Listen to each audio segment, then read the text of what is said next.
Ko pau ke tau fakamafola e folfola. Bo o fakahaaʻi ke kakaí naʻe malanga Sīsū Kalaisi ke tiki tau tonu. E tene toi fakahā mai e hea pongpongi. Fakahā ke toi ngā ke Nīfai e mea tatau.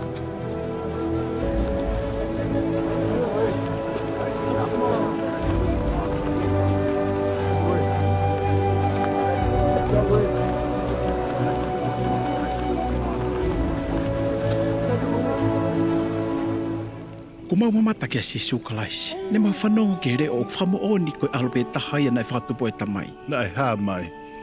A Sīsū Kalaisi, ai ana e Fakamoʻoni i he kaupalofita e hau ki mamani. Tantapa ke e ai whanau iki. Nā kukui. Ka ko ʻeni ku au ā. Nā tokoni e iki ke tek mau tolu. E nai whamoʻui au.